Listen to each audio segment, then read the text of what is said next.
over the place, and I don't know what I'm doing. Let's be honest. This is a Geek Out Loud podcast.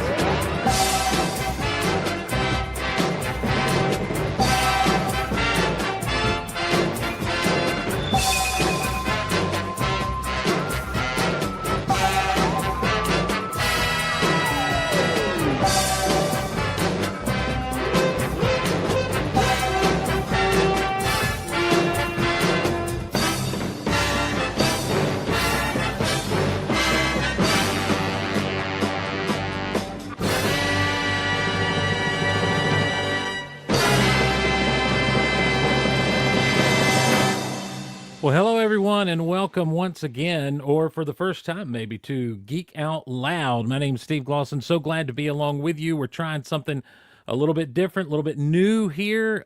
We've done YouTube before. I've tried to do things. I've tried to live stream. I've tried to make videos and put on there. We've got mediocre action figure photography that happens on occasion, which I'm having fun doing, and I hope that those of you who watch on the YouTube are having fun watching. We're trying to just, I don't know, listen, I'm not going to try, I'm not saying I'm trying to expand the brand or anything. I'm just trying to, well, let me get these off. Wow, I had double glasses. Gee whiz. Came right in doing double glasses, ladies and gentlemen. I'm getting old. I was trying to see what all I needed to do. I've got a chat over at Mixler.com to have to read. I've got chat here on the live stream, video stream to read. I've got, hopefully we're live at Rumble. I don't know. I can't tell if we're there or not, if there's any sound. Let's see. I'm sure there's a delay. Let's see. Hopefully we're live at Rumble. We sure are. Look at that. Now, I look terrible.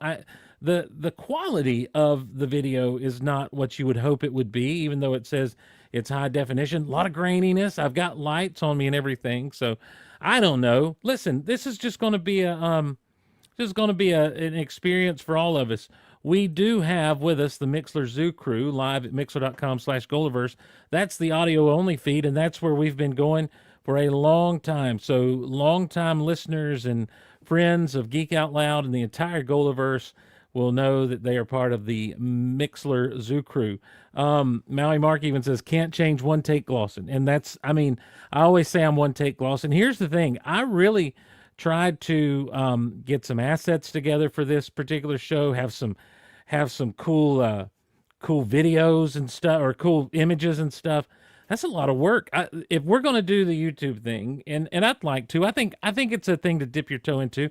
Rumble, I'm really a little bit more excited about because there's nothing like what we do on Geek Out Loud on Rumble. You've got a lot of political commentary and stuff there, and that's great. That's fine. There's a lot of video game streaming that goes on over at Rumble, and that's great. That's fine. But there's not a lot of like geek talk. And so if we can kind of carve out a niche there, that'll be fun. That'll be good. And of course, I'm going to be learning the lopes. I'm going to be learning the lopes along the way, to figure out exactly, what I can and can't do on these platforms and everything. So we'll see. We'll see how it goes and see what's going on. Got a lot to talk about because it has been a long time. In the words of Led Zeppelin, been a long time, been a long time, been a long, lonely, lonely, lonely, lonely time. And we got a lot to do and a lot to talk about. We are broadcasting live from the lovely hills of North Georgia in Rome, Georgia, from the Wilbur Heath Memorial Studios. And we're glad to have everyone along with us who is either watching live or will watch live. What have we got over here in the actual? We've got Commander Bly, we've got Michael High Nip, we've got Dave M, all on all over streaming live on the YouTube. And we've got, man, where's the roll call? Let me do the Mixler roll call here because the Mixler Zoo crew is in effect as well. Jeff Self, 79, Cattle Boss, Maui Mark, John Phillips. I see Brian Kent. I saw that Tintin was here. I see Haley, the lovely Haley Glosson is here. Cattle Boss himself, who we've got a episode of Hot Tub Time Machine that still needs to get posted with him.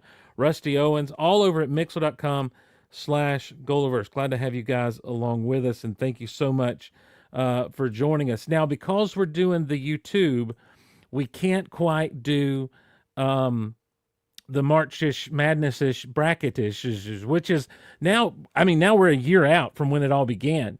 We have narrowed down in the March Madness brackets. Let's pull that up and see if we can, let's see if we can pull that up for the people at home. Here we go. It's happening. We're going to try to get funky like a monkey up in here and see what we can do. The March Madness brackets, we started last year, and we didn't get all the way through because someone got in my head, lethargic Chewy, and said, I'm really kind of tired of the the music stuff. I just have to check out when you do that, and that's always encouraging to hear. And so you know what, I didn't complain. Said okay. And so here we are now. Let me see. Let's find. There we go. If we can share that with the masses. I don't know if you can even make this out or not. So this is the March Madness brackets. We have done some work over on our social medias over at X. It's at Geek Out Loud. On the Facebook Goaliverse Facebook group, the Guardians of the Goaliverse on Facebook. You can follow us on X. You can follow us there in the Guardians of the Goaliverse Facebook group. You'll have to ask a few questions to get in. It's a private group. Real friendly. There's not a lot of fussing and fighting that goes on there. And so we did some polls, and this is what we ended up with. And I think, did we do Gladiator versus Jaws? I can't remember if we did Gladiator versus Jaws or not. I want to say Gladiator squeaked that one out, but I'm not sure. But you can see in the drama thriller category, we finished that out. Rocky came down. The final battle is going to be Rocky versus Gladiator Jaws. Over in the comedy/other, we wiped that out on social media, and Lion King is going to be facing the winner of our sci-fi fantasy division, and we haven't even started that one. That feels like a sci-fi fantasy and action adventure. Really do feel like they fit at Geek Out Loud. So, but because it's all copyrighted music and stuff, and gee whiz, you want to talk about fighting with YouTube or somebody to try to make sure we don't get like copyright strikes all over the place because we're commenting and reviewing, but who knows if that's really frowned upon or what when it comes to that. So anyhow, they're still there and they're still active, and I hope to one day finish them up. But you never know. That it could be that a dream is a wish your heart makes when you're fast asleep. So who knows? Maui Mark says, I'm listening to Steve 3D, 3 feeds at once. It's like a song. If you want to comment on YouTube, you can definitely do that. You can comment over on Rumble as well. I know I see the YouTube chats coming up. I guess I see Rumble here as well because I see that most people are on YouTube. I don't know if we've got any viewers going on right now over at Rumble. Not right now. I only have 3 followers on Rumble, but that's fine. That's great. You have to start somewhere, and apparently you've got to make content to get started. So that's what we're going to do. I don't want to get too laid back, too crazy. Let me kind of give you a preview of what we've got to talk about tonight. We've got Captain America: Brave New World. I think my reaction to that is what everyone's reaction is in a lot of ways, but I do have some things to springboard off of Brave New World, hop over into Thunderbolts, and I'm not even sure what's coming after. Oh, Fantastic Four, and then to Avengers Doomsday. We'll talk about some of that stuff. We'll talk about Star Wars with Shaz Bazaar.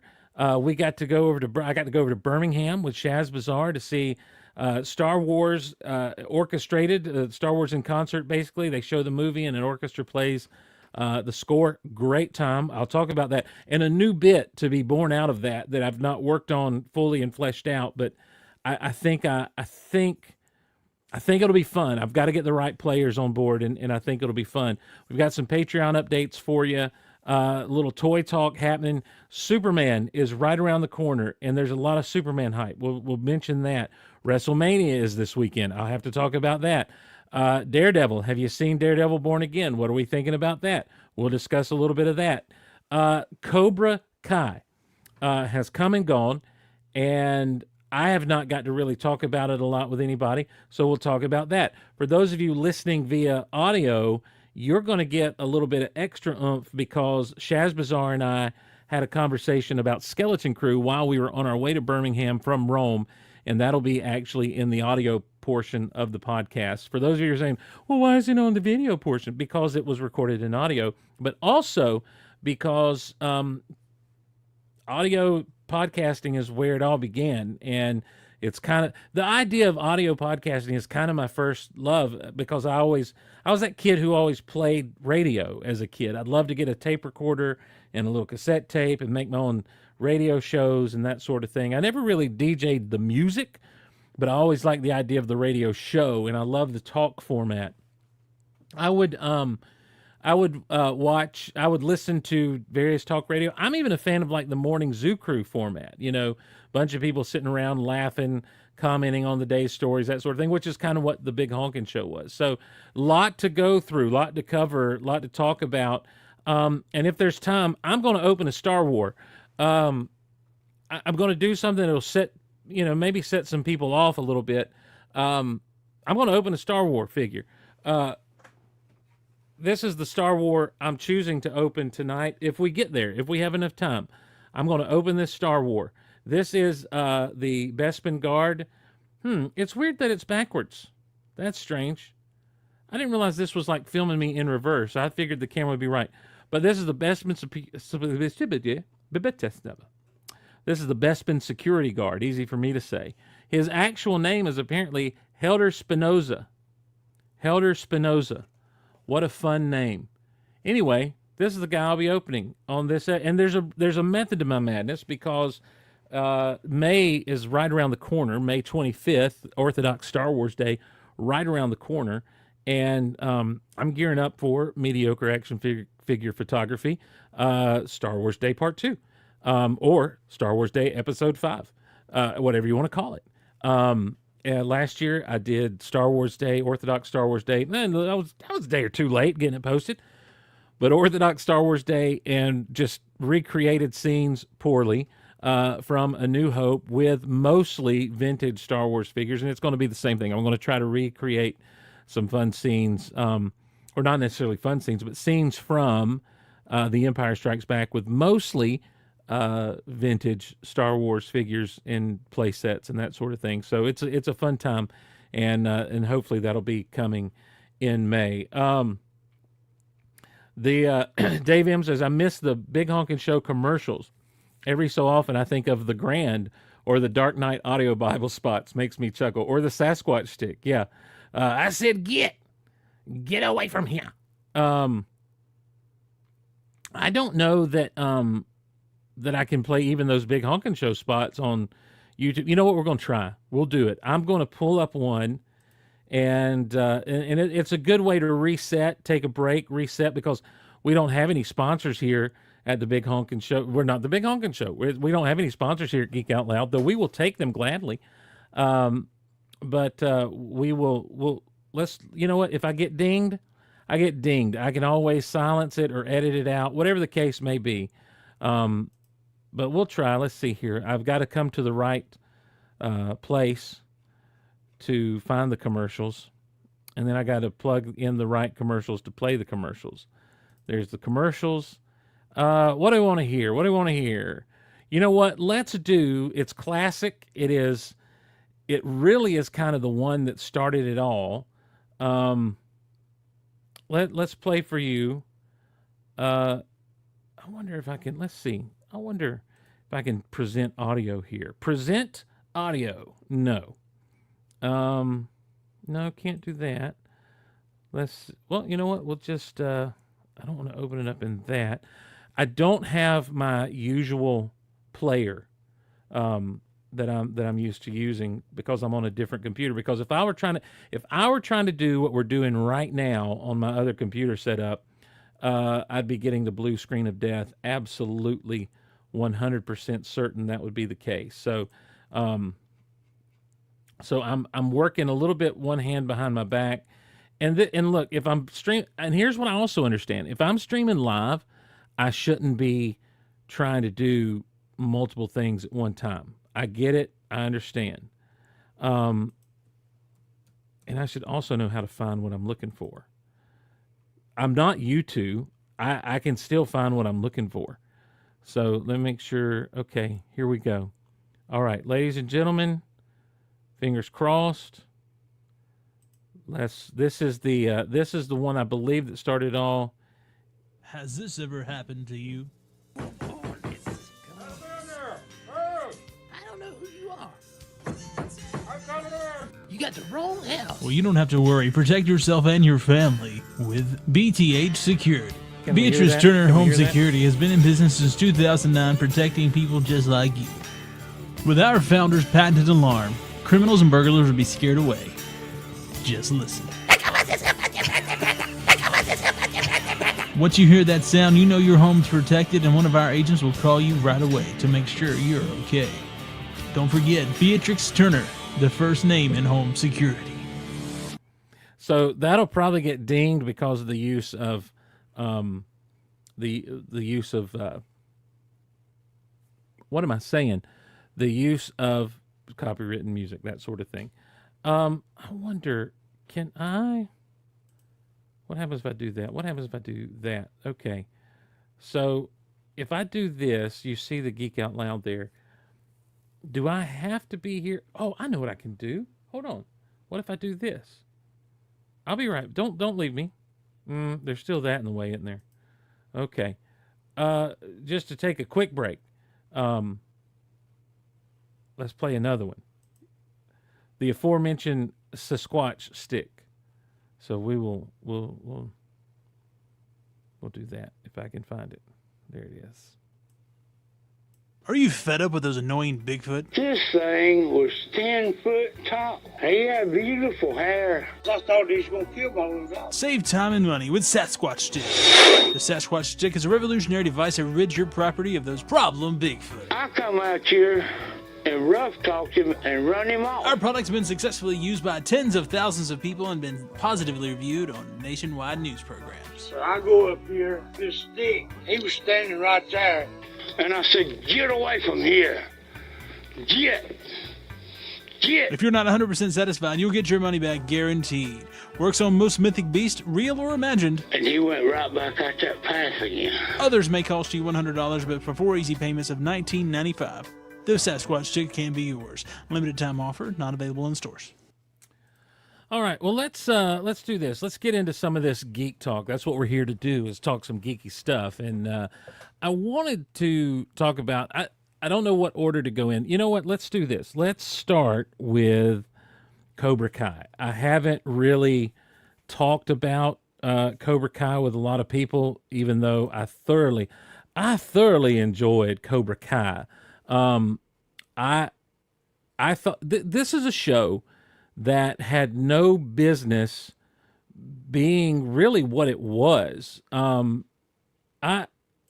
It just was this. It was this amazing thing that started out almost as a send up, like almost making fun in a lot of ways of the Karate Kid and what came later. And you have to suspend a lot of disbelief in this show when you're watching this show. And that's fine. Like, I don't mind that at all. I am perfectly okay with the suspension of disbelief in something if I'm having a good time, if it's fun. I just know that when I was watching, the first season, it's weird because I'm watching that first season and it's like, haha, yeah, this is funny, this is good.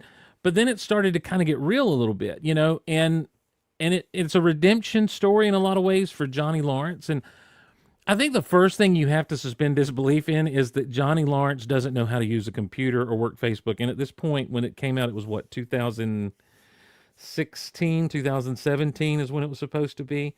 I think he would have known smartphones and computers a little bit. He wouldn't have seemed so out of place with them. But beyond that, everything else, fantastic. I absolutely enjoyed this thing, and I enjoyed the journey of everybody. Now, it got frustrating along the way when you're like, if everyone would just sit down and talk and not be so, not be so quick just to get in each other's face. Be a lot different. Be a lot, but then you wouldn't have the drama that goes on. And you got teen angst, and you've got adult angst, and you've got Daniel's wife, who are really the wives, are really the people, the wives and the girlfriends, like Miguel's mother and everything. These are the people that are outside of everything, that are kind of the voices of reason with everything.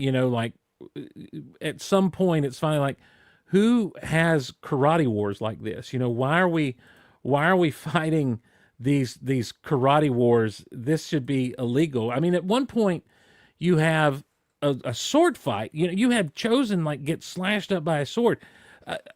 It really is worth its own episode to talk about Cobra Kai, to walk through season by season all the happenings and the craziness. But one of the things I really appreciated was they did not shy away from Karate Kid 3. In fact, Karate Kid 3 plays a big role as you go on in the series, because you've got Terry Silver, you've got the girl who was in Karate Kid 3 as a friend, as a mutual friend of Daniel and Amanda's. Yeah, I mean, she ends up being kind of responsible for getting those two together, which was a neat touch. You've got they bring the bad boy of karate back at one point, and he's a furniture salesman now, and it's kind of put those days behind him, and so there's growth, and there's where are they now? And the only thing is I think they missed an opportunity to redeem the next Karate Kid, have someone from that series, even a Hilary Swank, because Miyagi was there. You're not in another universe. This isn't the MCU. This is Cobra Kai, and so you had the opportunity to have a great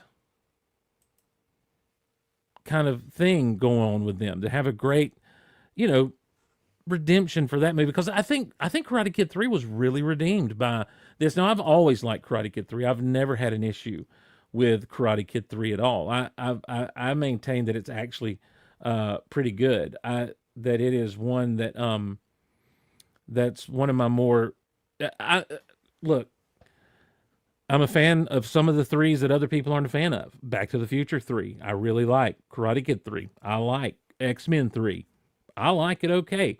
I recognize its issues and problems, but I like it. Return of the Jedi, Revenge of the Sith. Jaws 3D? No, I don't think Jaws 3D really fits that bill for me.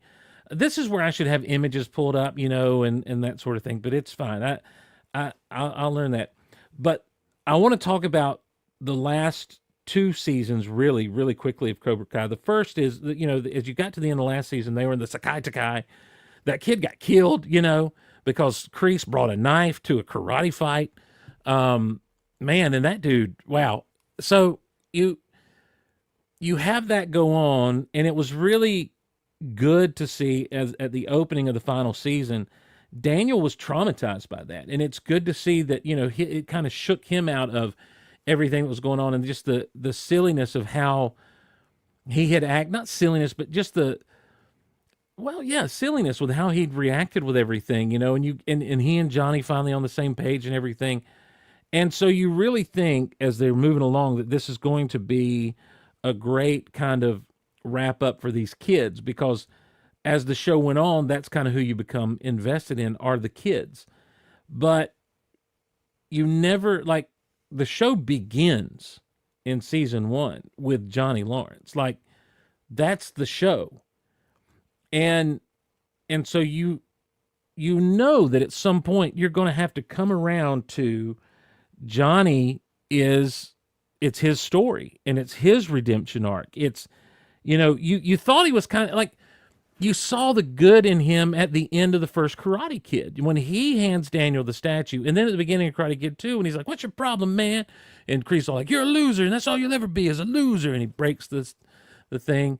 I wasn't expecting the redemption for Kreese. The kid's death affected Kreese too, which was, finally something kind of got through to him. But I liked how he accepted, being pushed to the side and not being there for his kids, for Johnny, and I can't remember the girl's name, but because I wasn't planning on talking about Cobra Kai. And so, of course, look, what an ending for Kreese and Silver both. Um, Spoiler alert, that it was just, it fit the over the top nature of the entire show. And I think and that's okay. The minute you have, the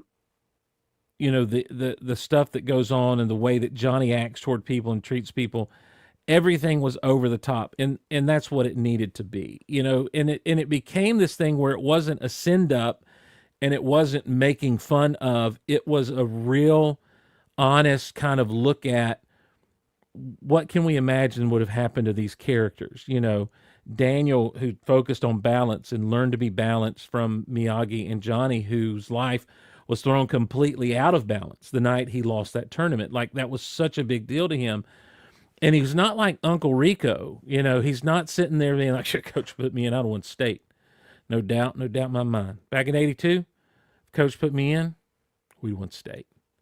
I bet I can throw a football over the mountains there. Yeah. Now, there was nothing like that. It was,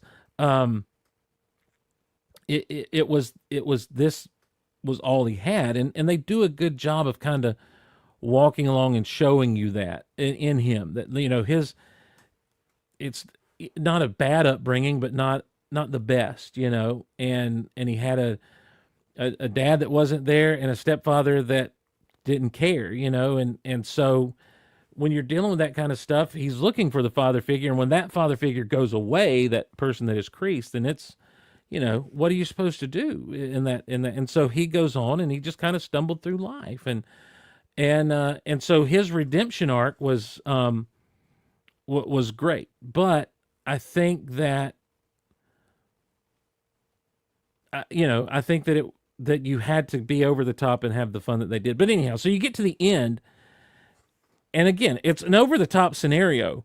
The teams are tied, so rather than end things in a tie or have a sudden death kind of like fight, between the teams, the senseis must battle, and Johnny's outmatched for all intents and purposes. And there's a training montage for a fight that's going to take place the next day, which is, that's fine. It was you're the best around. So who's going to complain about that? The timing does not work at all in this show, but that's fine. As far as like, we're watching the ESPN, I guess it was the Ocho special, and about the thing that's happening right now, but we're all at home watching the interviews that we did. So, and then you're going to fight tomorrow. So we have a whole montage of training that, like, he sees this improvement in a day, I guess. But then the fight was just great, where Daniel finally looks and, and it's like, he says, "Hey, who are your Cobra Kai? Does fear exist? Does defeat exist? Go out there and show them no mercy." And yeah, bold move, Cotton. It's the playoffs. You gotta let it all go. So, it just a great fun show, and I thought the end was perfect. I thought that you couldn't have a better ending than they did. Now that leads into Karate Kid Legends. Is that what it's called? With Jackie Chan and Ralph Macchio, and kind of the merging of the Jaden Smith Karate Kid, or not that he's going to be in there, but the Jackie Chan and the original Karate Kid, and that's going to be an interesting thing. It's interesting because it makes sense that Miyagi would have connections to someone in China, because if you remember Karate Kid 2, strong a sun, strong a wind, strong a sake, and the ancient Miyagi fell asleep and he woke up in China, learned the karate, and brought it back to Okinawa. So, there's some cool connections there that could definitely be going on. Riley Blanton has entered the chat, ladies and gentlemen, and so glad to see him. I forget that you can click on this. KS Geek Man, thank you so much. Be Still My Heart. It is Steve Glosson. It's my big fat face on YouTube, and I have no other assets or anything that were supposed to be plugged in and didn't get plugged in. I feel like a Steve sighting is rarer than a Bigfoot. Well, it could be very much so. I want to, speaking of Bigfoot, let me show this off. This is one of those things that Rich Sloan, good friend and good friend of the show. Well, every now and again, he's been known to send me.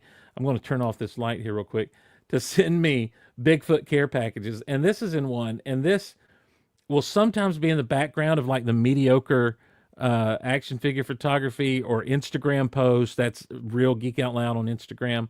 I should have a graphic for that ready to go. All I've got is email the show at geekoutonline@gmail.com. I should have a follow and a like and a subscribe graphic ready to go. I don't. But look at this thing. It's Bigfoot sitting there, all contemplative, changing colors. And so he sits up here in the Wilbur Heath Memorial Studios, just as a beacon of glowy Bigfoot goodness. So 4K Steve is a bit much. I'm sorry, Maui.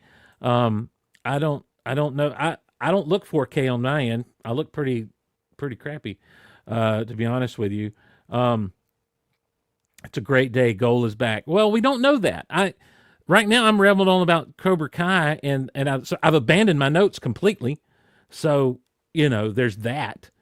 If you're going to do this, you can't be abandoning your notes. Karate Kid and the Multiverse of Miyagi's. Yeah. Who's the story master there? Here's another piece from a Rich Sloan Bigfoot care package. He just sits there and he's like, you're like, you want to go? He's like, namaste. So it's like when the original Duke brothers combined with their cousins at the Dukes of Hazzard. Hey, those cousin Dukes were that was out of line. That was absolutely out of line to do that. I understand why it happened and what went on, but man, Coy and Vance, I'm not there. What else have we got here?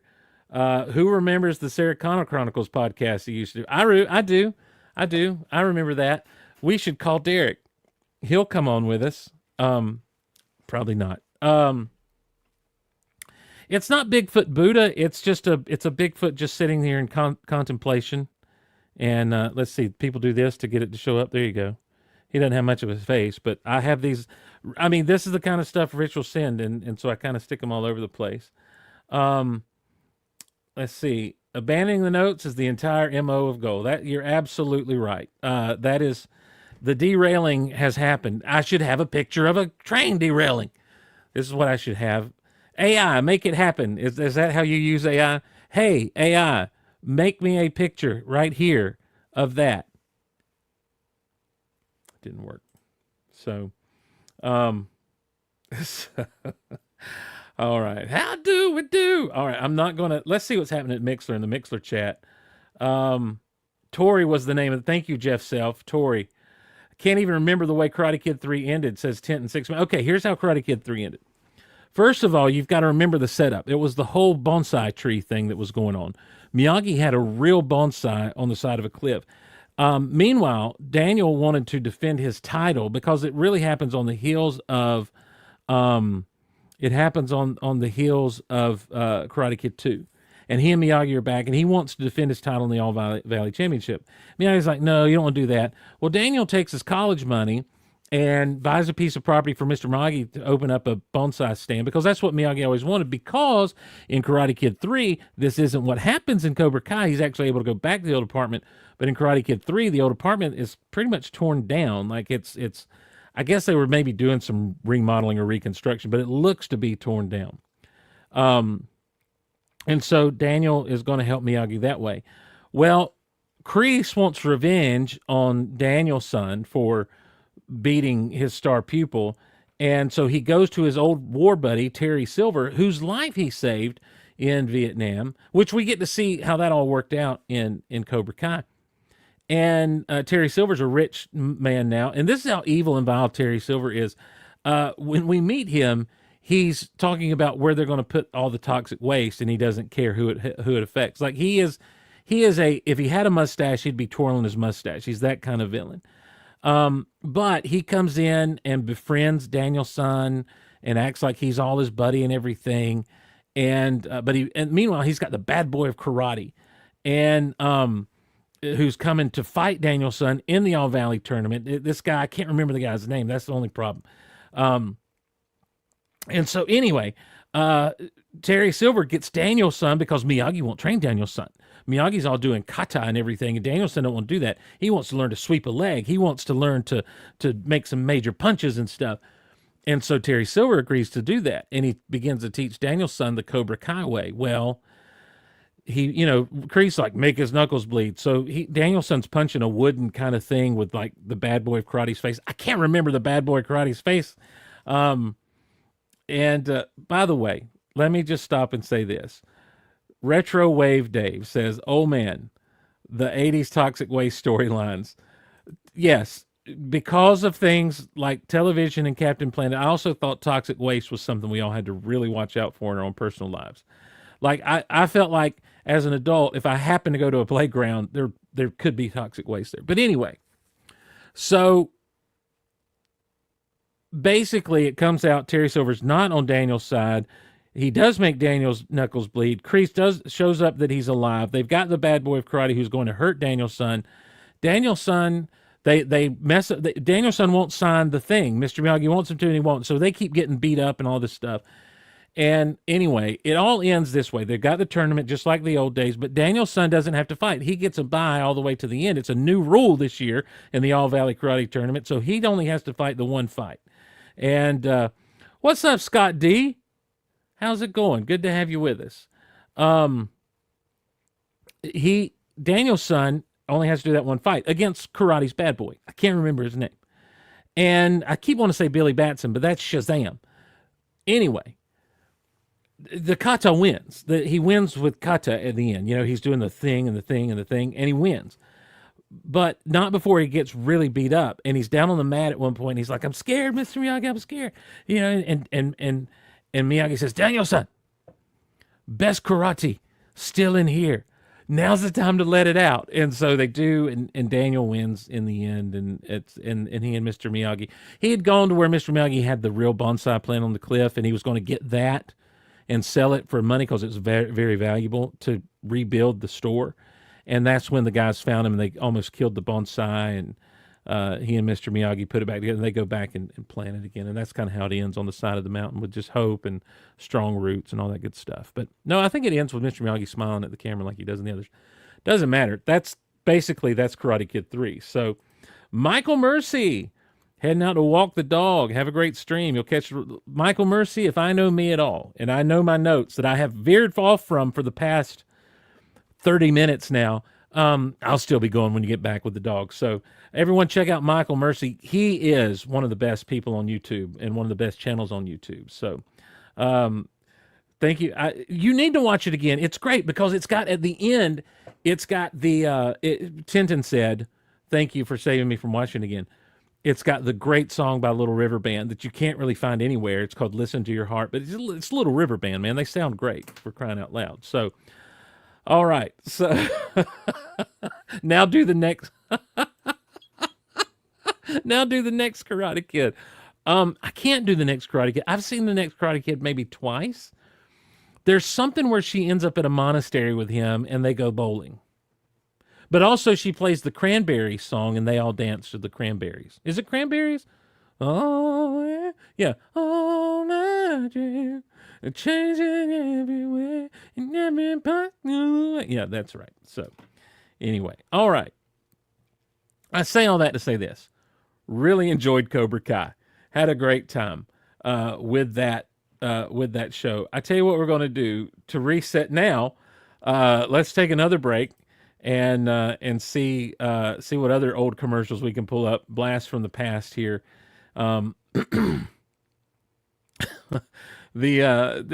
I don't know how to segue easily from that into Captain America: Brave New World. Because really my plan was Captain America: Brave New World was going to springboard into a bunch of other things tonight, but somehow I should listen. I did it to myself. I shouldn't have mentioned Karate Kid or Cobra Kai or whatever you want to call it. I shouldn't have mentioned it. So what do we want to play here? Let's do another classic here. Someone mentioned the Christian Bale audio Bible. This is a long one, but we'll do it anyway. This is Geek Out Loud. We'll be right back. It's the story of a beginning. Then came the darkness. At last, a hero will rise. Experience the Bible like never before with the Christian Bale audio Bible. Genesis chapter 1, verse 1. In the beginning, God created the heavens and the earth. The earth was without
God.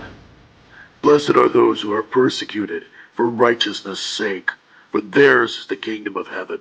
The Christian Bale audio Bible comes packaged with a series of studies and commentaries designed to help you apply the Word of God to your life and ask the difficult questions we all face. Titles of the studies include Why Do We Fall? Becoming More Than Just a Man, and Climbing Out of the Pit. This is the audio Bible that every hardcore Christian Bale fan needs. At that time, Abimelech and Phicol, the commander of his army, said to Abraham, God is with you in all that you do. Now therefore swear to me, here by God, that you will not deal falsely with me, or with my descendants. It's the audio Bible you deserve, and the one you need right now. And we're back. And we're back. So welcome in. And if you're joining us live, hey, we're glad to have you. We're at Mixler, we're at Rumble, and we are at YouTube. So we're all over the place. Rusty over in the Mixler chat says he's going to the Huntsville Expo, thinking about approaching Brian Austin Green with a friendship contract. And I say, I double dog dare you, and let me know how it goes. I would love for you to do that. I think that would absolutely be awesome to see that happen and see you do that. So Christian Bale did play Moses, so that bit is on point. Thank you, Retro Wave Dave. That's true. That was by our old friend Pipes from the Mixler Zoo Crew days, from the Big Honkin' Show, Zoo Crew, and everything else. He did a great job. So, yeah, good stuff, good times. So Captain America, Brave New World. There are a lot of takes out there on Captain America, Brave New World, and here, look, here's the thing, and I'm going to address this to the fact that I'm on Rumble right now. There's a lot of political commentary and stuff on Rumble, as well as a lot of video game streaming. All that's great and fine. And there's a section of fandom that if something is not quite good, they use that as an opportunity to then just tear down the whole system and everything. I am 100% aware that, and Rife and I have talked about this on various shows, and I've talked about it all over the place. I'm very aware there's a certain agenda from Disney and Marvel that tends to continually get pushed and everything, and so I feel like at this point you're just kind of rolling the dice. The problem is what has happened with creativity in some of those places, in some of these spaces like Lucasfilm and Marvel and different things that are going on. And there's this, I don't know, it's weird because on one hand, look, Sam Wilson as Captain America is something that happened in the comics. After Captain America had died, you had Bucky and you had Sam, and both of them were Captain America for a little while. I don't remember which came first. It doesn't really matter. But what matters is that this is not something that they just pulled out of their rear end and said, "Let's do this." It is inspired by the comics. Early on in the MCU, there was the thing where it seemed like the comics were drifting over into being inspired by the movies. And so it's nice and it's a fresh take, or it's refreshing to see them say, you know, we've got all this source material to pull from, let's pull from that. The problem post Endgame, the biggest problem, you know, outside of, look, put agendas and stuff over to the side. Let's just put that over here. Let's just, whether you agree with them or disagree with them, let's just put that over here and say, you know what, that's an issue. Whether you agree with their agenda or disagree with their agenda, it does not matter. I'm able to look at certain things that, especially in years past, growing up in the church, when you had entertainment that had a Christian agenda to it, it caused the art not to, I don't want to say suffer, but it just, the stories weren't as good because we were getting to an agenda more than we were getting to a story. So let's just put all that over here. And let's talk about things that come down to just creativity. Apparently Chris Evans didn't want to come back as Captain America again after Endgame. You know what? That's fine. That's his prerogative. So instead of killing him off, we gave him a really good happy ending where he gets to go and live out his days with Peggy Carter. Now, did he have adventures doing that? We don't know. You know, did he just have to lay low and not mess up the timeline? Obviously he did. Were there things that he knew were coming that he just had to let come on and happen? Sure. Does that make him kind of not the nicest or greatest person in the world? I don't know. You know, we know about the TVA. So if he had tried to change time, they'd have just come and like erased him, you know, and cut him off and cut off whatever timeline he created. So we know about all that. So I don't know, like it's not a plot hole, but it's one of these big questions like that come out of what happened that are fun to talk about and can be used to really kind of say, well, this is the problem. I guess Robert Downey Jr. thought he was done being Iron Man, so they kill him off. I don't know if it was because he was done or if they were done with him, but they kill him off in a heroic way. You know, like if you track his arc from, not even from Iron Man, but from Avengers, you know, where Captain America tells him, you know, you're not the guy who'll step on the wire, you know, for his friend. He's like, I'm going to cut the wire, you know, that kind of thing. I know what's about to happen. I know that I can't contain this kind of power, but I've got to do it. I'm the only one who can. That's fine. You know, it's a great book ending for that whole Infinity Saga, that he was there first and he's there to end it all. That's fine. It's a comic book movie though. So no one's ever truly dead, you know, that kind of thing.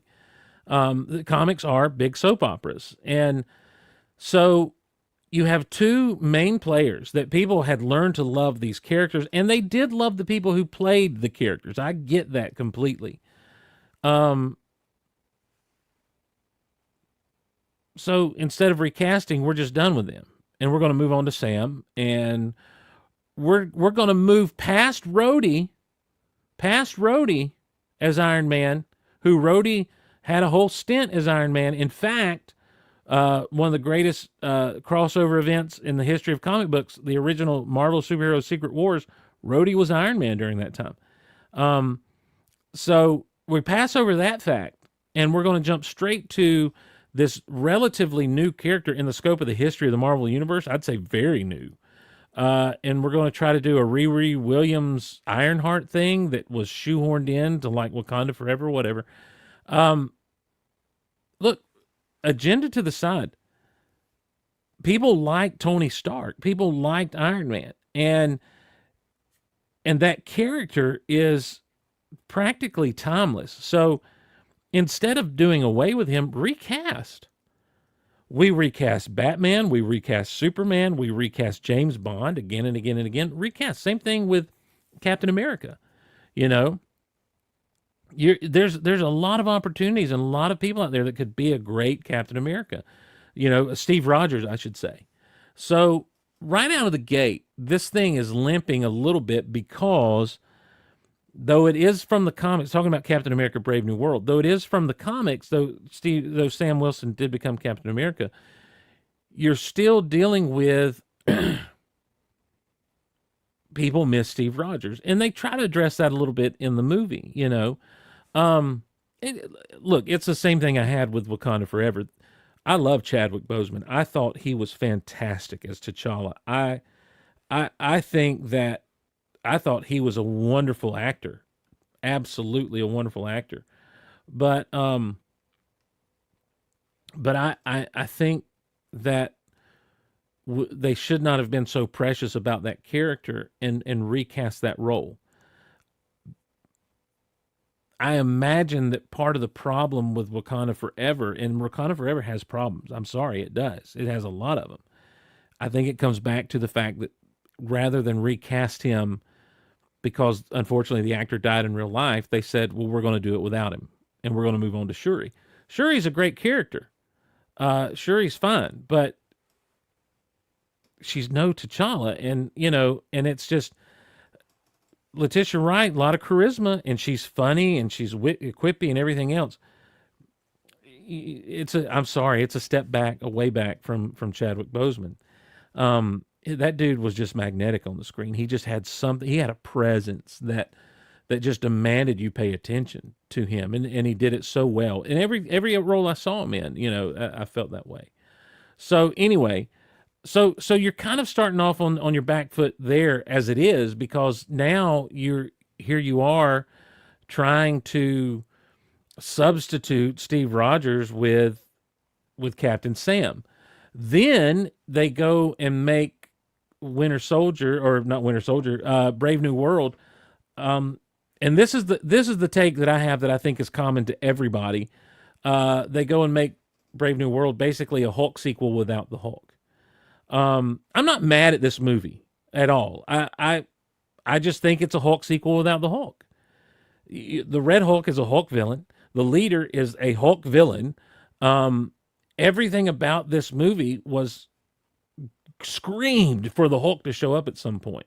It screamed for the return of Bruce Banner and the Hulk. In fact, at the end, when they're fighting, I absolutely 100% expected a Green Fist to come out of nowhere and, begin the fight with the Red Hulk. But alas, that was not to be.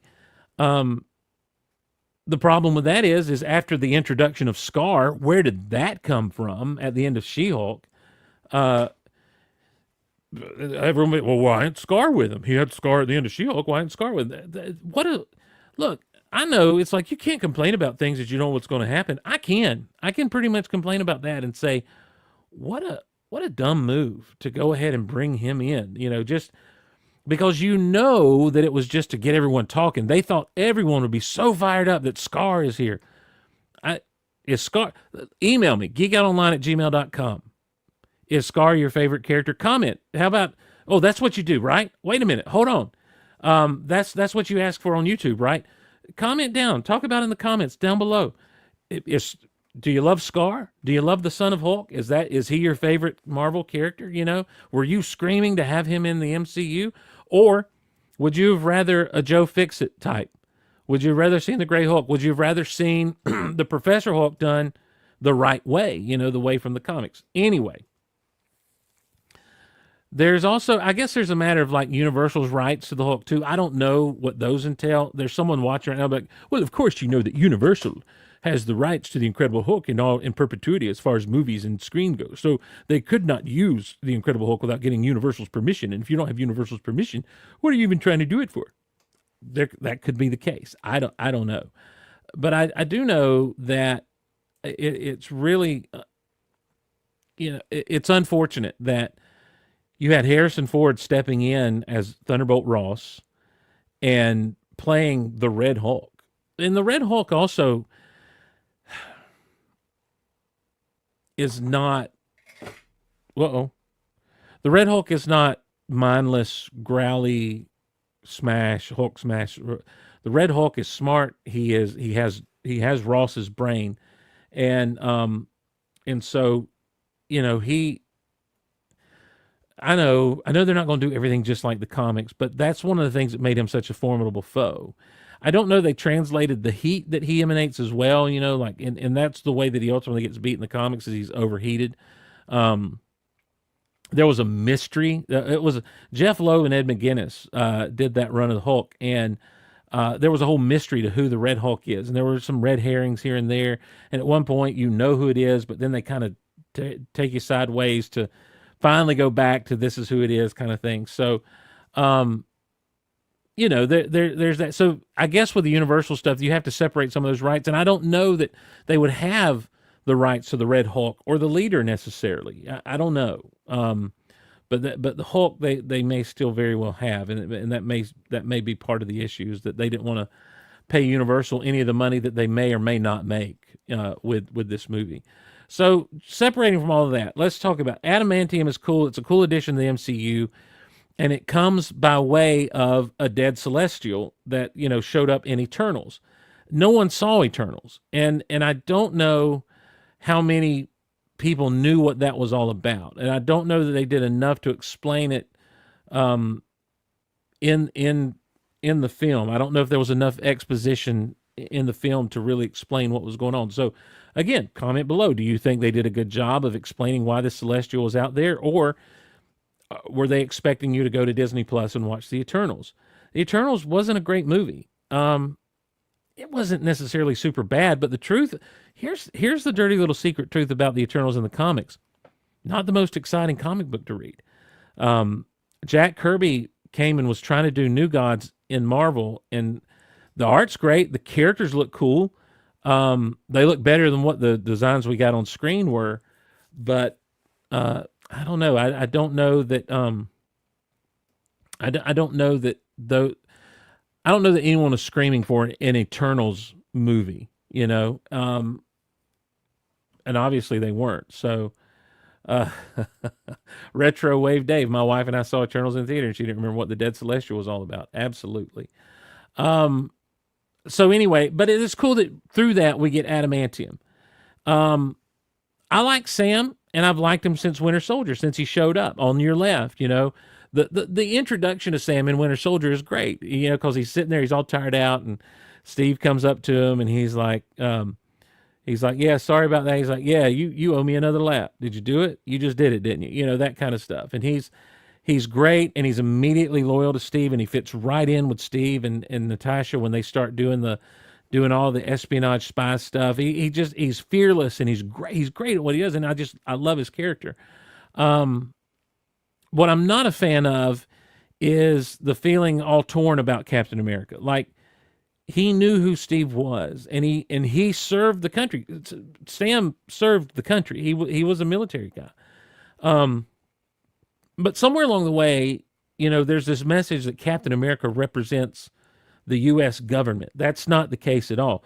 There may be people within the U.S. government that thinks Captain America represents the U.S. government.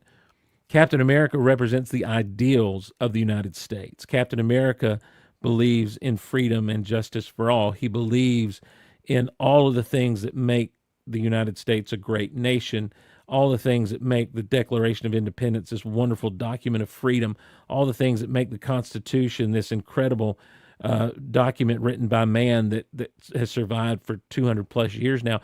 He believes in all of the ideals of freedom and justice and liberty. He believes in being brave. He believes in standing up against the bullies. Watch again, you go back to Winter Soldier, and Steve is not about the government. You go to Civil War, and Steve's not about the government. He's about freedom. And so the idea of taking and saying, I don't like America, again, that leaves a little bit of a bad taste in your mouth. And I just think that if you pull back a little bit from that and you say, I'm going to try my best, you have Sam do his best to live up to the man that he knew Steve Rogers was, rather than try to tear down that persona of Captain America. I think you've got a more likable Captain America. I like his relationship with the dude that's the Falcon. I can't think of the guy's name, the character's name, but the Falcon. I like their buddy-buddy relationship. They've got a good rapport on screen, and they've got a good rapport as as Cap and Falcon. They really do. But I think we still need a Steve Rogers in MCU. And that's where I come back to the question is recasting. The studio doesn't need to be scared of the concept. The characters matter, and the characters have always stood the test of time in the comics, and they've even survived attempts to do away with them. Captain Hydra, anybody? I think that Captain Hydra, this is a quick sidebar.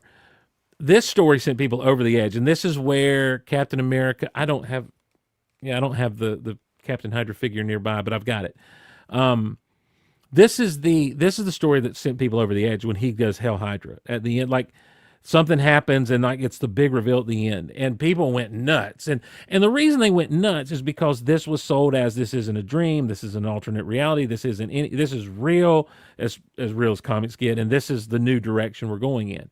And so everyone's like, "You mean he's been Hydra all along? This is absolutely terrible. What? How can they do that?" People go nuts. And look, if you've read comics for any amount of time, you know that when something major like that happens, especially if it's major and it's bad, you know that it's not going to stick.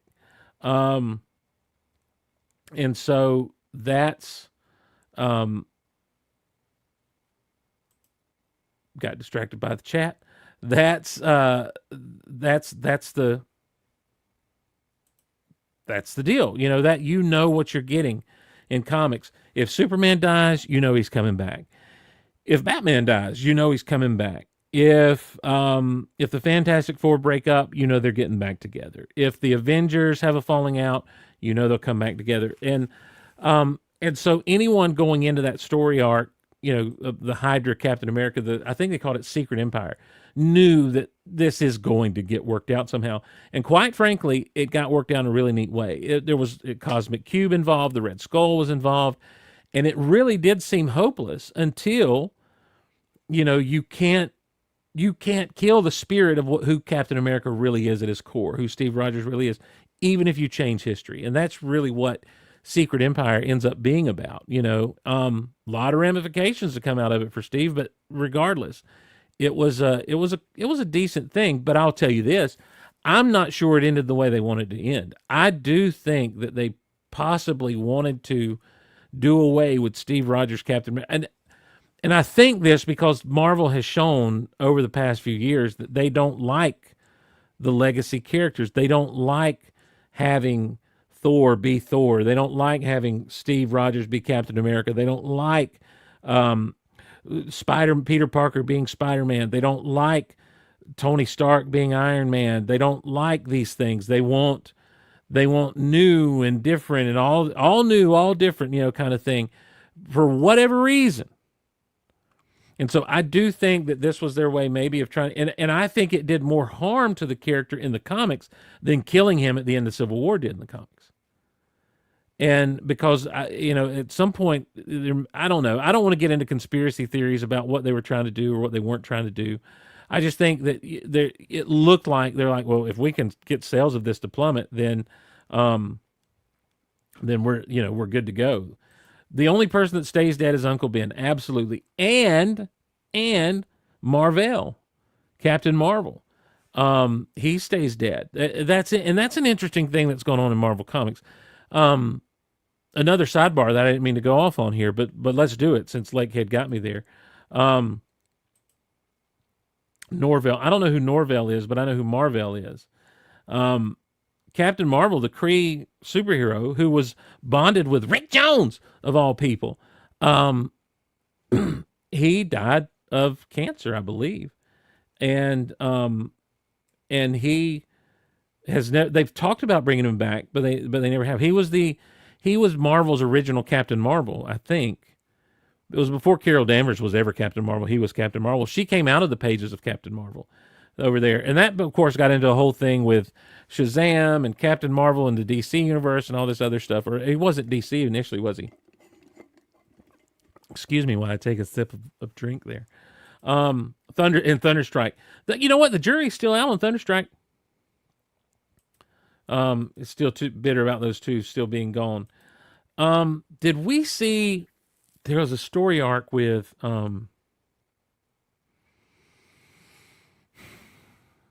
wasn't was it Thunderstrike or was it Donald Blake. There was a story arc where Donald Blake went like crazy. Like they ruined Donald Blake. Like they made him like this psycho thing. So old Ted's in the chat. Hey Steve, been a long time. Been a long time. Been a long time. Been a lonely, lonely, lonely, lonely time. Anyway, back to Brave New World. So the idea of the Avengers being revived is put out there, and that's something that wasn't really discussed throughout the entire post end game kind of thing. You had some team ups, Doctor Strange showed up in Spider-Man No Way Home. You had Abomination show up in Shang-Chi. You had Wong show up in Shang-Chi. It seems like Wong and Doctor Strange are kind of the connective tissue right now of everything that came before, and maybe a little bit Loki. Let's see, we didn't have anyone show up in Quantum Mania outside of Kang. Yeah, it just seems, there wasn't a lot, there was talk about who the Avengers were, but there wasn't a lot of talk about, are the Avengers still a thing? So, that's an interesting kind of thought to consider. I think that when you look at the idea of the Avengers, the question then becomes what it always was in the comics whenever there'd be a new roster. Who's the roster going to be?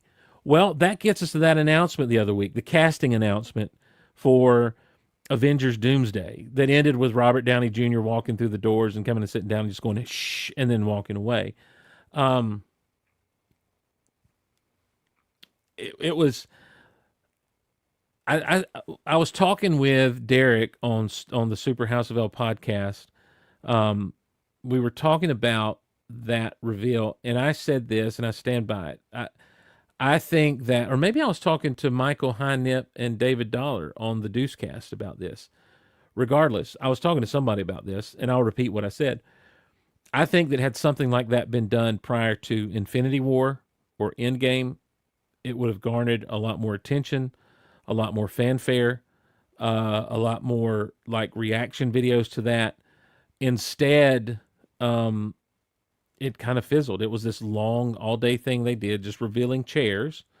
There was one gag in there with Ant-Man having the smaller chair, just to kind of give us an idea. And there were reveals, of course, the X-Men and that sort of thing. There's no sense in going down the whole roster, but you have to kind of parse out who is there that could be on the Avengers roster. And so Thor, Chris Hemsworth right out of the gate, Sam, new Cap, the new Falcon, Ant-Man, as the aforementioned Paul Rudd, Shuri maybe would be in that, and Shang-Chi, maybe there. And again, because of Wong, Spider-Man, conspicuous by his absent chair, Doctor Strange, conspicuous by an absent chair, Mark Ruffalo, Bruce Banner, no chair, no Jen Walters, no She-Hulk. So there's some stuff there that's kind of strange to me that, like, obviously they're holding back maybe some surprises and that sort of thing, which is fine. I don't care about all that. I think what they wanted was the big reveal of all these X-Men and, of course, the Fantastic Four. The Thunderbolts are in that, but I think the Thunderbolts are going to continue to be the Thunderbolts. They're going to be Avengers adjacent. Fantastic Four is going to be Fantastic Four. X-Men are going to be X-Men. And I think what you're going to see in Doomsday is it's going to be very Infinity War. If you remember in Infinity War, you had Thor and you had the Guardians on their quest. You had Thor doing his thing with Rocket and Groot. You had the Avengers on Earth doing their thing. You had Tony and Spider-Man and Doctor Strange that ended up somewhere. So you had different stories of these different characters that all end up tying together in the end. And I think that's what you're going to have in Doomsday. I think, but instead of all on the same world, you're going to have the X-Men on their Earth. You're going to have Fantastic Four on their Earth. You're going to have the Avengers that we know on our Earth. And then you've got the other adjacent characters. You've got M'Baku. You've got Namor. You've got, there were others that were mentioned, and I can't remember them all. But I do think that the Avengers is, and here's the thing, Thor, great. Sam, okay. The new Falcon, okay. Ant-Man, great. Shuri, okay, Shang-Chi, I liked that movie. I really did. It was great to kind of get some closure in Ben Kingsley's character from Iron Man 3. But at the end of the day, uh, I I don't I mean, it's the same thing that you had in the comics. Whenever you would introduce a new Avengers team, it's the exact same thing. You you can't you can't beat the original. So I don't know. And there are a lot of people who are saying, well, he'll be back as Iron Man, and they're going to bring Chris Evans back as Captain America. He was in Deadpool and Wolverine. I don't know. I say don't get your hopes up about that. I don't know. But we'll get back to all that eventually as we go. So look, let me put a button on this. Let's say Cap puts the Avengers together and includes Shuri, M'Baku, Ant-Man, Falcon, and Thor joins in somehow, and Shang-Chi is recruited maybe because of Wong. You've missed an opportunity to put She-Hulk in the mix. She's been an Avenger in the comics. The Hulk is still out there. I know everyone's kind of like Young Avengers, Kate Bishop and whoever else, blah. I'm sorry. I don't want to see those kids running around. I don't care about an Avengers movie with those kids. I just don't. It's not it I just don't. So, and I know, listen, old man yelling at clouds. That's fine. I'm just telling you as a lifelong comic book fan where I stand on these things. So, um as unremarkable as some of the other movies to come out since Endgame, but it's not bad at all. Is Captain? That's final thought on Brave New World. Unremarkable, but not terrible. I like the fact that the leader finally shows up. I like that he was working a long game against Ross. He could have been a little funnier. Could have had a little bit more edge to him, but he was what he was. When we met Samuel Stearns of the Incredible Hulk, with Ed Norton and Liv Tyler, it was he was this frenetic, just kind of all over the place. I would have liked to see the little bit of that still left over in him. The look was akin to kind of the popcorn, the Jiffy Pop look of the mid '80s with Todd McFarlane was drawing the leader, rather than the long tall head. I prefer, I think, the long tall head. I think I've got a leader right here to show you, like this guy. When I think the leader, this is who I think is this guy right here. The Jiffy Pop head, not. I mean, that's an era of comics I was reading, and he was that look up until, did he die in issue 400 again? The leader died many times again. People come back. Maybe Tintin can tell me. Tintin, did the leader die in Hulk 400? So Jared Doohan, streaming live on YouTube longer. Thank you. I'm trying it out to see how it goes. This is one of my favorite pods back in the day. Well, it's still around. It's just, it's not consistent as they want you to be, I should say. So glad to have you here, Jared. Thanks for being a part of what's going on. Yared, as we'll say. I will say one more thing, and this is about movies in general. I feel like they've decided that CGI just isn't going to try to look real anymore, unless it's a Transformers movie. That's right. I said it. Michael Bay has pushed the technology further than just about everyone else. Kind of stopped pushing it. When you're dealing with complete CGI backgrounds, it just doesn't look real. I'm sorry, it just doesn't. And I think that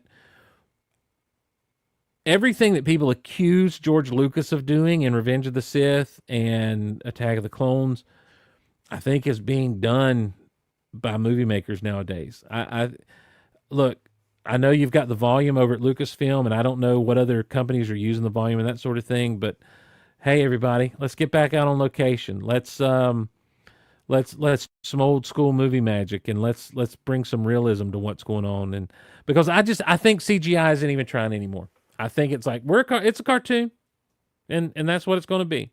So, again, old man yelling at clouds. Yes, picture AI AI, put a picture of an old man yelling at clouds right here. Didn't work. Thunderbolts is on the way. So there you go. So if you're listening to the audio podcast right now, glad to have you along with us. And this is and this is not live. Those of you who are I'm live. What's about to happen is not live. We're going to take you back to a conversation between myself and Shaz Bazaar on the road to Birmingham, Alabama. We talk Skeleton Crew.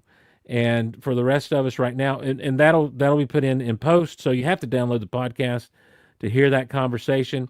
For the rest of us, we're going to take another quick break, get reset here. How about that? Oh, what have I done? Oh, Steve, you silly goose. Let's see. What do we want to? What are some other classic commercials we can pull back and bring back in from back in the day?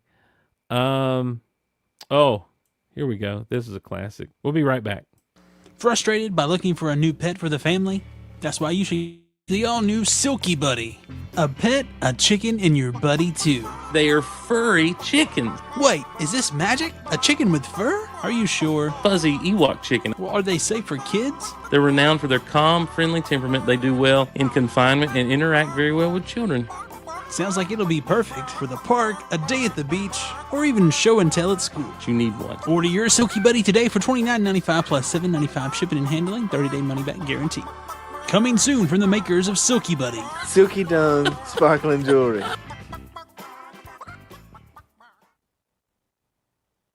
Classic Silky Buddy commercial. The Silky Chicken, ladies and gentlemen. AI, put a picture of a Silky Chicken here. Did not work. All right. So, Thunderbolts is on the way. Skeleton Crew is great. I really enjoyed Skeleton Crew, and I really enjoyed heading to Birmingham with Shaz Bazaar. Shaz reached out to me at Christmas and was gifted 2 tickets to see, do you call it Star Wars in concert? It's where an orchestra plays the score as the movie is shown up in Birmingham, Alabama, and yes, he invited me to go with him. And so we went, had a great time together, had a great time driving over, had a great time at the show. It's always good to see Star Wars on the big screen in some form or another. In this case, it's in a big concert hall venue, and the orchestra did a great job. Having a live orchestra and the way it's mic'd and everything really kind of helps you pick up on some other little instrumentations that you may not hear if you're just watching the movie or even listening to the soundtrack. So it was really neat. It was a really fun time. They did an intermission, which was interesting. As the Falcon is being tractor beamed into the Death Star, they went into intermission. And so I got up to stretch my feet. It was a cramp, and when you're big like I am, these places are pretty cramped. And so we, I got up to kind of stretch my legs and walk around. There was people talking, and this particular venue had some concession stands, and they were selling some adult beverages here and there. And a dude's standing there, and he's talking to his wife or girlfriend, whoever he's with, and he's like, "Hey, are they still selling beer out there?" And she's like, "I don't know." And he looks around and he says, what's the end of the third quarter in Star Wars? Because at football games and stuff, at the end of the third quarter, I think the alcohol sales stop. I don't know. I don't go to football games to drink. Anyway, that got me thinking. And I've got to assemble the right team to do this. But game day for movies.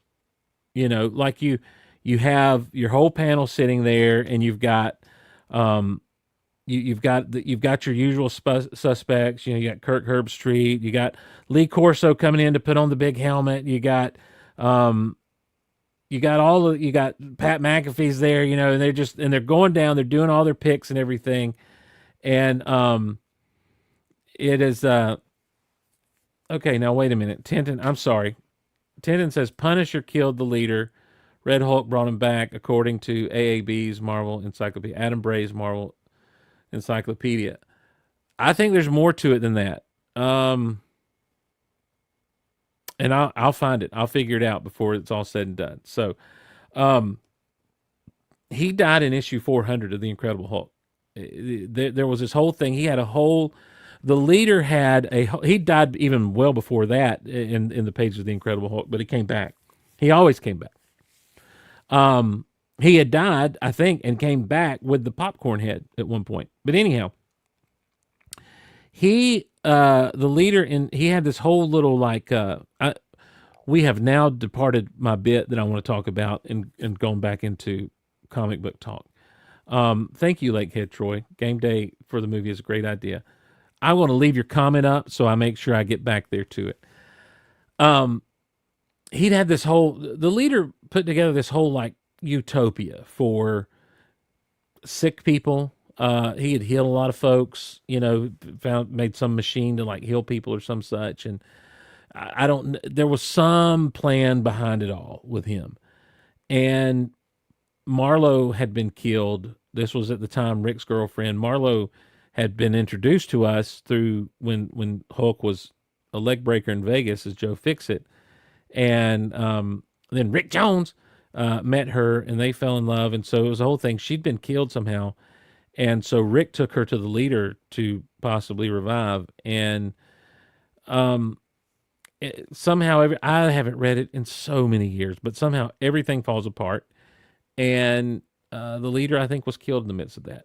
And then he came back somehow. He was killed. I vaguely remember him being killed by the Punisher, but I also know that he was around for the Red Hulk stuff, and he was around in Thunderbolts later. He came back and he came back as the Red Leader and Red Leader standing by. Because every Hulk was red, every gamma radiated person went from being green to red, but that's neither here nor there. So anyhow, that got me thinking. The dude talking about what's halftime or what's fourth quarter really got me thinking about how would that work, and I think it'd be great to have, you've got, who are the players on game day? What? Now I'm drawing a blank. Game day cast. Rhys Davis. You've got to have Rhys Davis there, kind of leading the pack, and telling the stories. You have some package of information. A young farm boy raised by his aunt and uncle with dreams of adventure beyond the sands that he walked. I just don't want to be here my whole life. I was just going to Tashi Station to pick up some power convert. You have those kinds of things happen. Now thrust into a war that is beyond anything he could imagine, Luke Skywalker is going to be facing down the most evil empire in the galaxy. That's coming up on today's movie, Star Wars, that kind of thing. And then you go around the table. Desmond, what do you got on this? And Desmond's like, the Empire's big, the Empire's powerful, but don't underestimate the Force. I think Luke Skywalker and the Rebellion are going to pull it out. And everyone's like, whoa, whoa. And then Pat McAfee's going to get up and be like, dun, dun. He's going to stand in his chair and just holler at everyone, dun, dun, dun, dun, dun, dun, dun, dun, dun. Dun, dun, dun, dun, dun, and then he's going to be like, give me the rebel. Everyone's going to get pumped up for the Empire. He's like, give me the rebels with a blown up Death Star, and everyone's going to boo him or cheer him or whatever the case may be. You're good at Kirk Herbstreit, and he'll be like, obviously I'm watching this movie, so I can't make a prediction. And then Lee Corso, not so fast, my friend. You're talking about an army that's the size of the galaxy. You're talking about a space station that's as big as a moon that can blow a whole planet up. Give me that helmet. I'm going with the Empire. And he puts on the big Darth Vader helmet, looks like Dark helmet. I think that'd be great. And you could do it with anything. You could do it with Lord of the Rings. You could do it with any of these movies, any of these Marvel movies, that sort of thing. I think it'd be great. Game day when I was a kid was a major event. Oh yeah. I'm talking about ESPN game day. But anyhow, game day. I think it'd be a fun bit. I just got to get the right people to do it because I can't do voices. I've learned that now. I used to think I could, but I've learned I can't. So, Yeah, I'm not even going to try. Hey, we'd love for you to join us over on Patreon, patreon.com/geekoutloud. It has been slow this year. Dave and I were going to get together in January and bank a lot of movies for Movies with Steve and Dave, and we just could never make that happen. Had a lot of different things go on earlier in the year, with time and stuff, and actually had some stuff happen within the family that took away a lot of time of being able to do anything. And you deal with family stuff. That's what you deal with, and especially with medical emergencies and that sort of thing. So, but things have settled back down, and hopefully Dave and I will be able to get together and do some of that. We do have out right now the second episode of Hulk Out Loud, which is we're walking through the Incredible Hulk television show from the 70s and 80s, starring Lou Ferrigno and Bill Bixby. It's we're looking at Death in the Family parts 1 and 2, or it's the Return of the Incredible Hulk as it originally aired as a made-for-TV movie. So had a lot of fun doing that. Episode 3 coming soon. The Petra means Rock Out Loud is happening. I'll tell you this on that. I am writing the script for the second episode even now. Come and join us. And I ran into a piece of information in my research that is, if it's true, if the dots that I've connected are the right dots, it's really a neat thing. The problem is with contemporary Christian rock, especially in the 70s, not a lot of records kept, and it's hard to get in touch with people that would know. And at least one of the people that can answer the question has died. He's gone on in. So, and so I really got fixated on that one piece of information. And so now that I've kind of settled on, yes, I'm going to present this as though it were the case, rest of the script being written, laying out that album, and then we're going to be off to the races with everything else. So stuff is coming to Patreon, and we invite you to be a part of what's going on over there at patreon.com/geekoutloud. And we thank all of our Patreon supporters. AI, put a list of my Patreon supporters up here now. Okay, that's something else I have to do. Write that down, and we'll remember that. Hey, look, AI, pull up. You know what? I'm going to do this.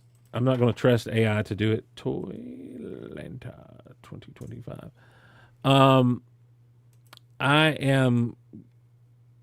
I was really excited to be able to go to Toylanta in over outside of Atlanta, Georgia, in Duluth, Georgia.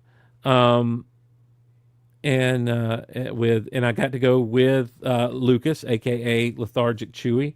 All right, here we go. Get ready. Let's see if we can do this now. Share screen. Share screen. Boom. No. Boom. There we go. Share. Oh, look at that. Let's see. How's that looking? Perfect. I was glad to go to Toylanta with Lucas, Lethargic Chewy, and we met up with Dave Jones, the aforementioned Dave Jones, over there. Had a great day at the Gas South Convention Center, and had a lot of fun. Saw a lot of fun people. Saw a lot of cool toys. Didn't really talk to many people. There's a lot of YouTubers that were there, and it's fun to go back and watch some of those people's videos and reactions, that sort of thing. I did get to run into Ryan from Toy Federation. If you are into vintage toys and that sort of thing, check out Toy Federation on YouTube, because that's a fun time. Your Dusty Rhodes impression is still spot on. Thank you, Daddy. Word on the street doesn't mean Scott Rifen also. Well, listen, you didn't call me to go to Toylanta.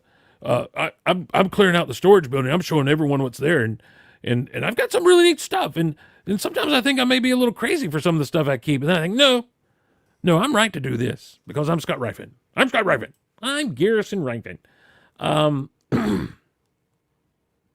I'm derailed. We had a great time. Met Ryan from Toy Federation. Watch Toy Federation on YouTube. It's a great channel. It's a great store up in Greer, South Carolina. It's become one of those places I think that a lot of people like myself want to make the pilgrimage to go and see the place in person, and meet the guys and that sort of thing. I got a picture with Ryan at at Toylanta. Then ran into Robo from Robo Don't Know. He's formerly of the Foosh.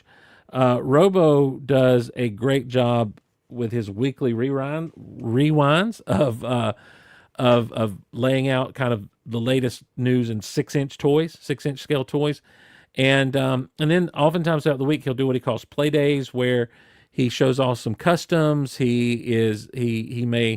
There may be things that have been sent to him from different customizers and everything he likes to show off. And it's how I found Can of Beams, Beams, Can of Beams, who make some of the best action figure stands kind of out there. They're modular action figure stands, in as much as they come with these pegs that you put in them that are different sizes to fit the various size peg holes in the feet of people and everything. They're hexagonal.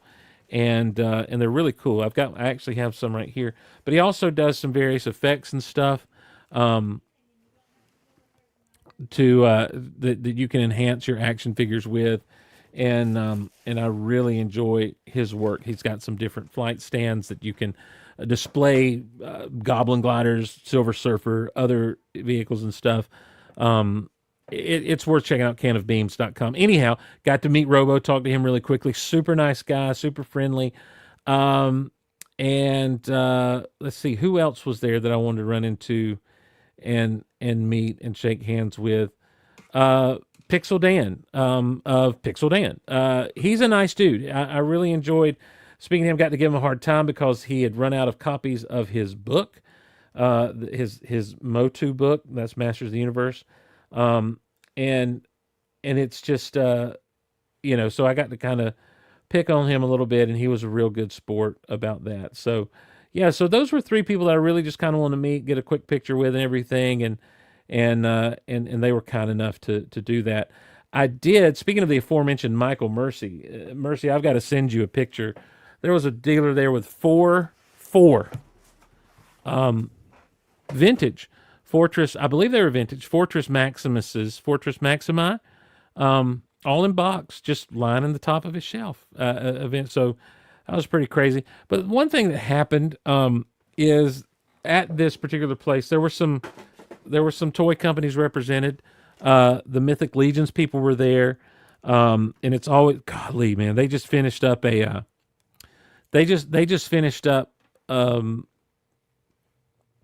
a crowd-funded dragon, almost like a HasLab.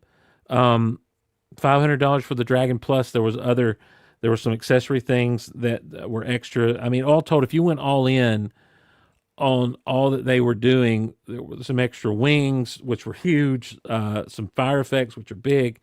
You were looking at, I think, right at $900 all in. I think that's right, if I'm doing my math right.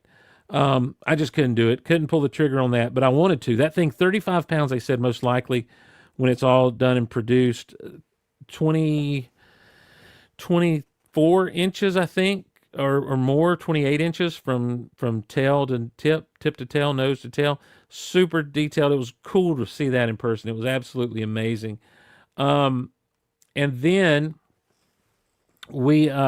then there was also a company called Spiro there, not Sphero, not the ones that did the defunct remote control R2D2s and BB-8s from back in the day, but Spiro, maybe they're the same company, but I don't think they are. They do a line called Animal Warriors of the Kingdom, and I'd seen these things. They look really cool. They're not Thundercats, and they're not even Thundercat adjacent. This guy is Pele. He's kind of like the main character in the line. They're really cool. They're decently articulated. He's got some cool butterfly joints and stuff to help him get a little bit extra range of motion, but they're not super deep butterflies. But I also picked up, and I don't have him open, and I don't have him over here. I also picked up like the big gorilla they do, but man, they're such cool and easy to kind of work with figures. I was really impressed by Animal Warriors of the Kingdom, and it was cool to kind of see their setup and see all the stuff they had and do that. So, thank you, Jared. Everyone hit the like button if you hadn't done that already. I don't know how to do YouTube very well. You say like and subscribe, and hey, comment below. Talk about, do you know Animal Warriors of the Kingdom? Talk about it in the comments.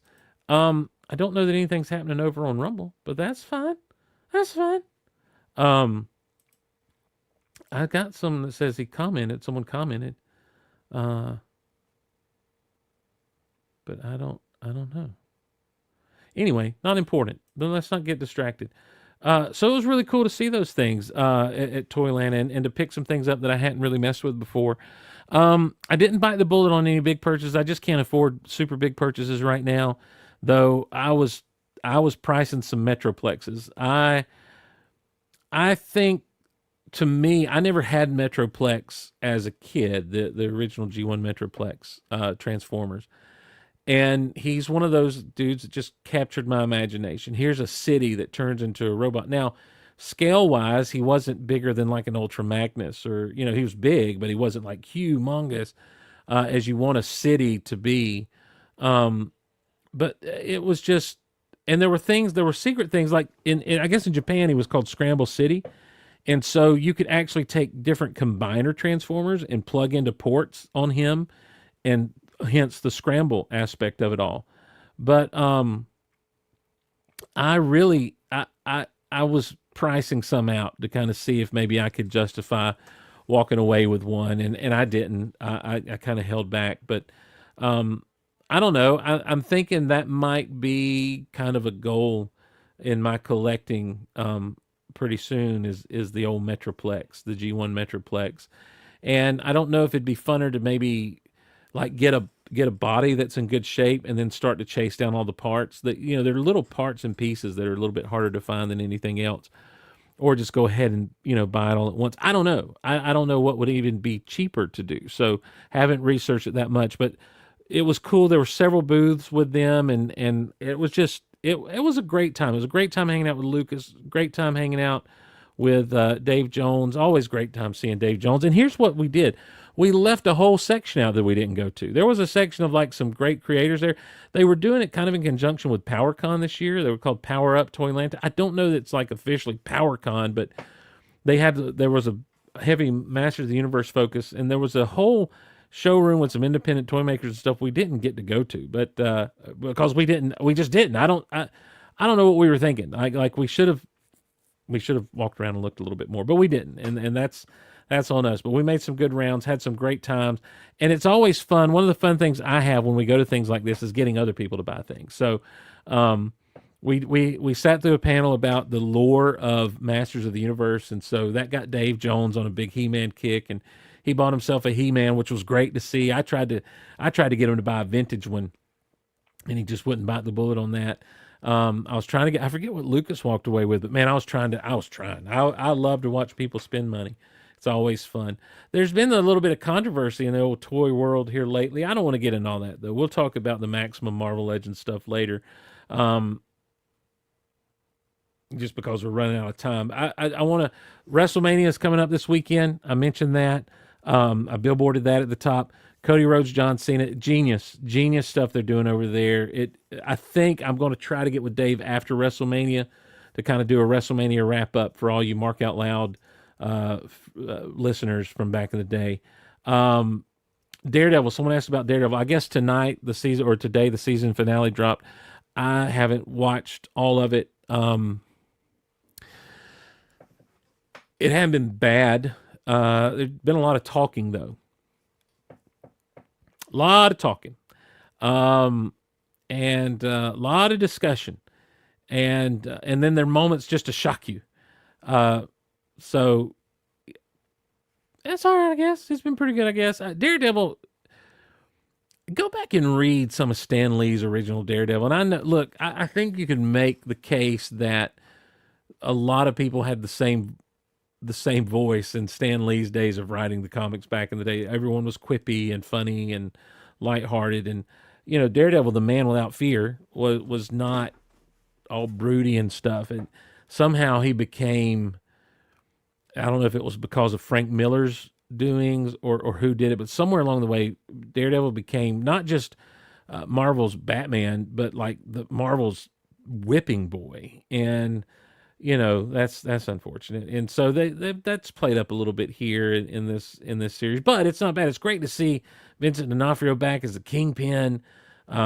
I like the Daredevil suit that they're using on screen. I think he looks great. I like Charlie Cox's Daredevil.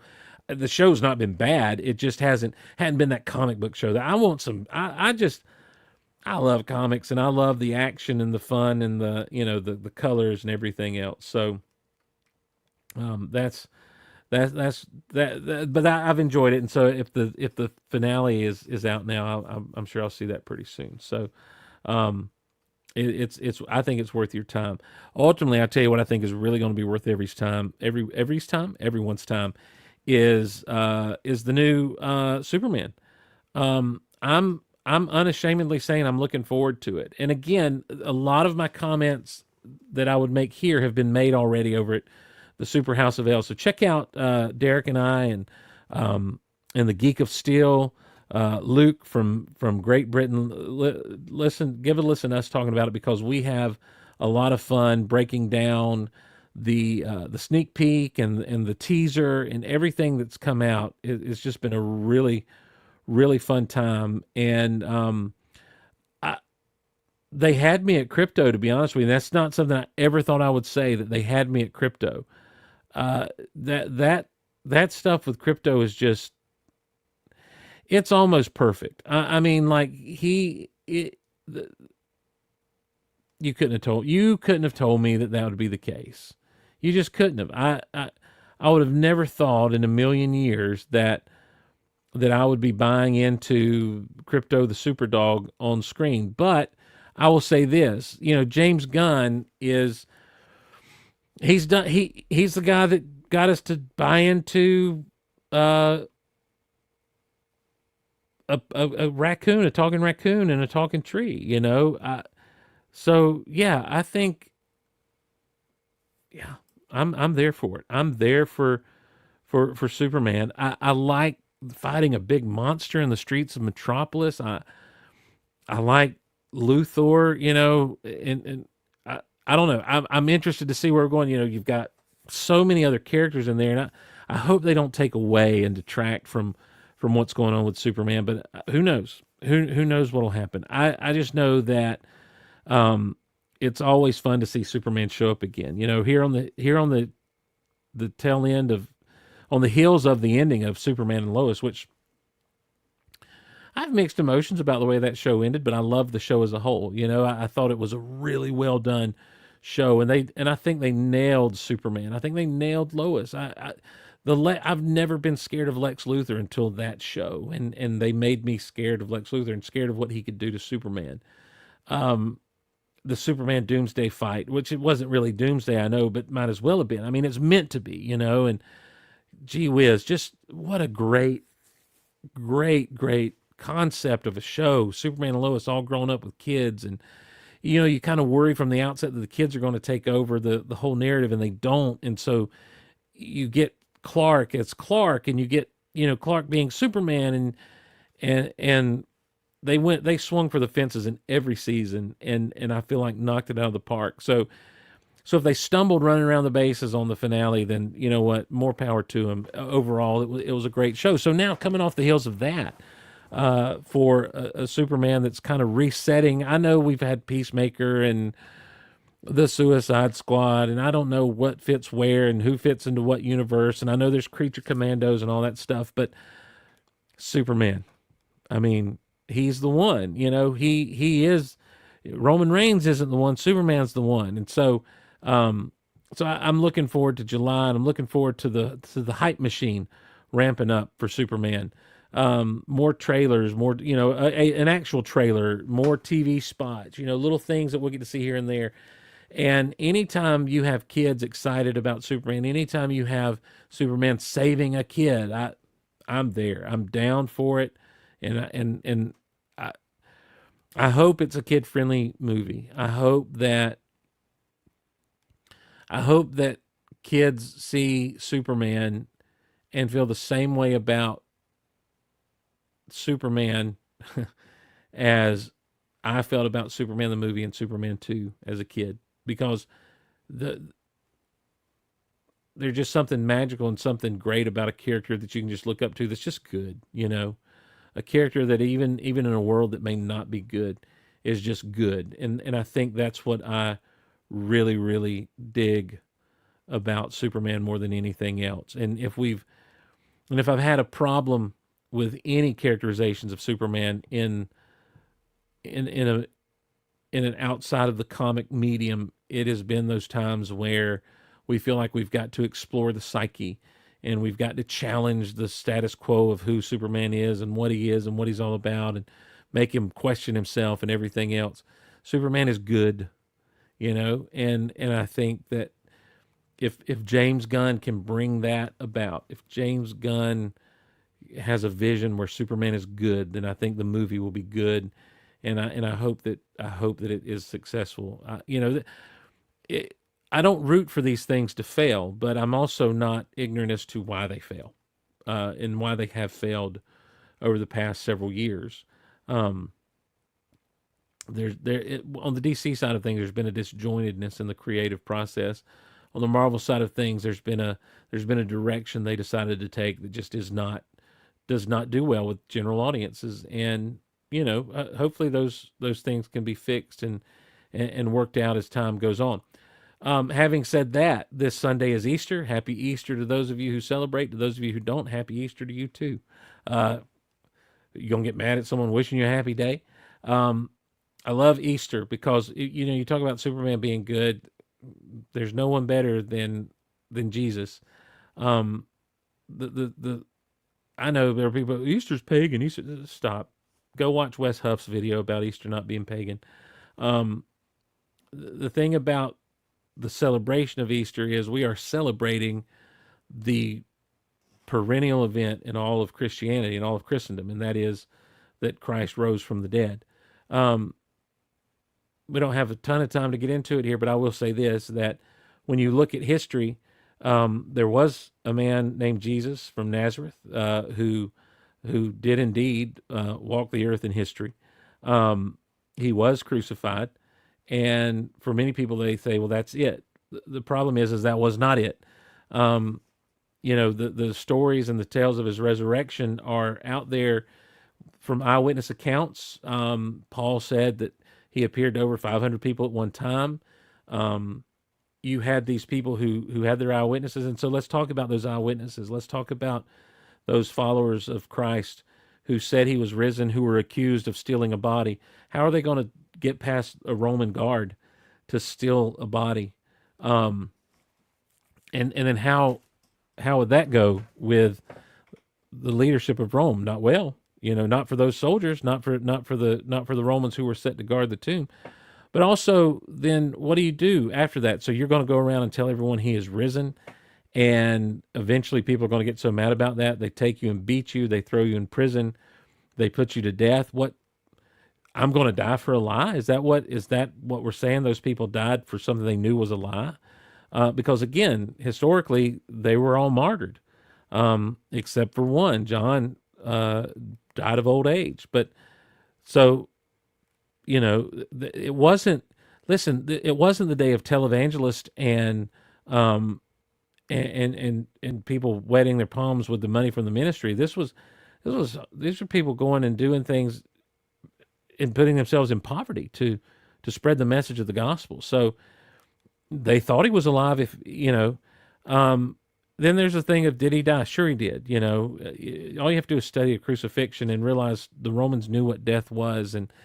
And the Bible records, Luke is careful to record the spear that was thrust into his side, and blood and water flows out. And you can take the spiritual side of that if you want to. The physical side of that is the heart was burst. When the spear went up through his side. So yeah, he was dead. And there was no prophet, there was no miracle worker who stood outside the tomb and called him forth from the dead. He rose with the power of God. And the Bible says, that we're all sinners, separated from God, at odds with God because of our sin. And the one thing I think all of humanity will agree on is nobody's perfect. Now, let's not get into what is sin and what's not sin. Let's just agree that, yeah, you know what? None of us are perfect. And we have all sinned. And because of our sin, the holy, holy, holy God who created us in his image is offended. And he's rightfully so, because we are the image bearers of God who have marred that image with sin. and we're born into it, and we cannot get ourselves out of it. So God, he demonstrates his love toward us this way, that while we were still sinners, Christ died for us. And the Bible tells if you'll confess with your mouth the Lord Jesus Christ and believe in your heart God has raised him from the dead, you'll be saved.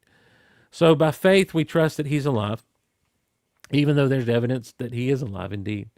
By faith, we trust that he's alive. And because he has the power to have risen from the dead, having died in our place, the death that sin demands, we can say, Jesus, you're Lord. I'm turning from sin and turning to you, and give our lives to him and confess him as Lord through repentance by faith. And then we're saved through his grace. You don't have to, all the other stuff will come. You know, well, what about this? What about that? Do you believe? And will you repent of sin and make him your Lord? And then if there are things that you wonder if they're sin or not, let him work those out in your life along and along. And always be obedient. Just be obedient to him. Anyway, I want to make sure that I put that out there for everybody who may watch this video all the way to the end. I know that people don't dig 2-hour YouTube videos, but it is what it is.